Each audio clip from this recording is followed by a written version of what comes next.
Welcome to Leveraging Leadership, where we unpack the art of business leadership. I'm your host, Emily Sander, Chief of Staff turned Executive Leadership Coach. In this series, we dive into the role of Chief of Staff, exploring how it can be a game changer and pivotal player on your leadership team. You'll get a backstage pass and learn about the different aspects of the role and what it takes to excel in it. We'll hear from some incredible guests who have firsthand experience serving as Chief of Staff or collaborating with one on their team. And don't forget, the Chief of Staff isn't just a title or person, it represents a leadership philosophy. Leveraging Leadership is all about finding your points of greatest influence and leveraging them to better serve those around you. Leveraging Leadership is all about finding your points of greatest influence and leveraging them to better serve those around you. Welcome back. This episode is all about where does the Chief of Staff fit in the organization? So if you're drawing up an org chart, where do you put the Chief of Staff? I'm going to run through 4 examples, and these are not the only examples, nor are they the best examples. They're simply 4 of the common ones that I've seen. So the first one is this Chief of Staff is part of the C-suite executive team. So right alongside the Chief Operating Officer, the Chief Technology Officer, the Chief Financial Officer, all the other chiefs is the Chief of Staff. And all of those people report into the CEO. So everyone is on the C-suite executive team. This is the model I had, by the way. So when I was Chief of Staff, our company had this structure in our org chart. The next example is when there's multiple chiefs of staff at one company. And this is typically at large companies. So I was talking to a chief of staff from Microsoft, and she was a guest on this show. And she was saying, Emily, there's 100+ chiefs of staff across the company. And so at companies like that, you might have a chief of staff supporting the CEO. And then you might have another chief of staff supporting the COO, and then another one supporting the CFO, on and on and on. And you even might have some chiefs of staff supporting the VP level. So at large multinational corporations, a VP could have an org of thousands of people. And so it might make sense to have a chief of staff supporting at that level. So you could have multiple chiefs of staff at one company, and they're supporting different people and different functions, but there is that cohort of chiefs of staff. All right, the next example here is when you bring a chief of staff in at a VP level, or sometimes I've seen a director level.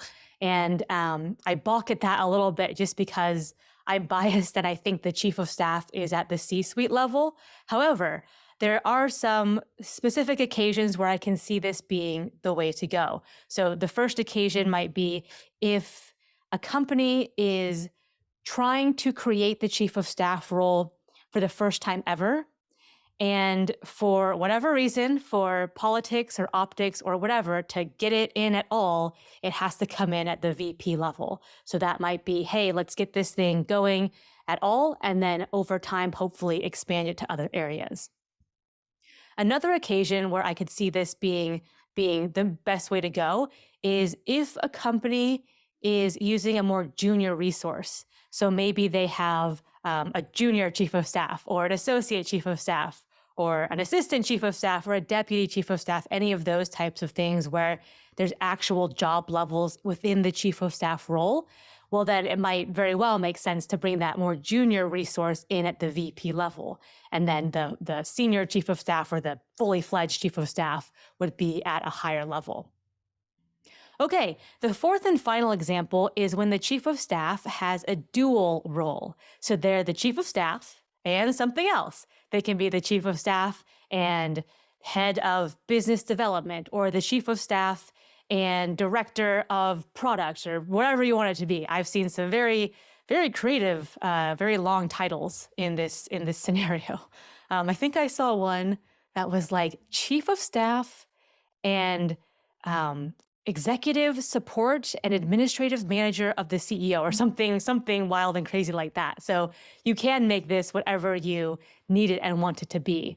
And a couple ways to think about this are if you do have someone who's actually doing 2 jobs. So at a small company, someone might actually be doing chief of staff work and chief operating officer work. And if they're doing two jobs, it makes sense to title them as such. The other consideration here would be if you need them to be able to do certain things externally. And so you need them to have the credibility or the clout to be able to do stuff externally and internally for that matter. But if someone's going, okay, I'm looking at an email, I'm looking at the signature line, I'm just going off the title, they're the chief of staff, I don't quite know what that means in this case, or they're the chief of staff and they're the head of operations. Got it. Okay, so I'm going to email them about the operations items I have in mind. So it could be helpful in that sense. Okay, so the 4 examples are chief of staff being part of the C-suite executive team. The second example is having multiple chiefs of staff in a large company. The third example was bringing a chief of staff in at a VP level.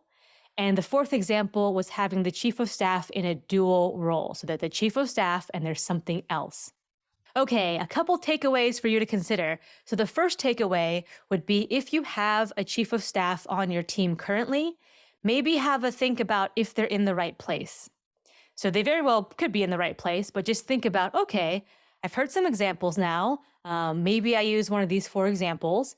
Maybe I use something else that makes more sense at my company, but is the chief of staff in the right place? Do they have the right amount of access? Does it make sense when someone looks at an org chart for the chief of staff to be in that position? Are they in best position to support their principal most effectively? Can they support the team, the executive team, most effectively in whatever position they're in? The second takeaway is if you're considering bringing on a chief of staff, you don't have one today, but you're thinking about bringing one on board, have a think about where they should be placed in the org. And that can be thought about in 2 ways. The first one is, what is our current state? So what is our current org structure and what makes sense there for a chief of staff?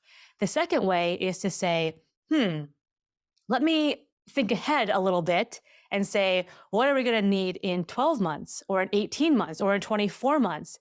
And say, okay, I know that we have exponential growth in operations. Okay, let me have a think about that.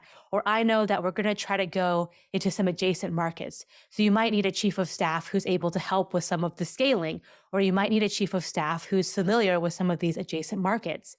So being able to forecast and look a little bit ahead and maybe hire a little bit ahead where it's not, maybe not fully aligned or, at full capacity in certain areas.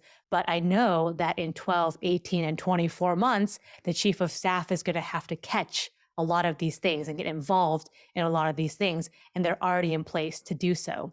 So that's one way to think about if you're going to bring a chief of staff on board and you're trying to figure out where to place them to use the future state as your model. The last takeaway here is understanding that because this role is so dynamic, because it evolves, and it's one of these things that you can play around with as an X factor, let that be an advantage.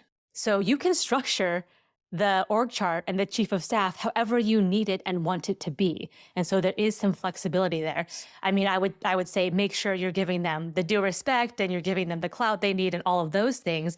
But if it makes sense to have them in a certain place and in your company, everyone would understand, oh, okay, that's where the chief of staff is, then make it what you want. So those are your takeaways. Those are some 4 examples. Hope that helps you out. And that's a wrap on this episode. And I will catch you next time on Leveraging Leadership. If you enjoyed today's episode, please like, share, and subscribe wherever you get your podcasts.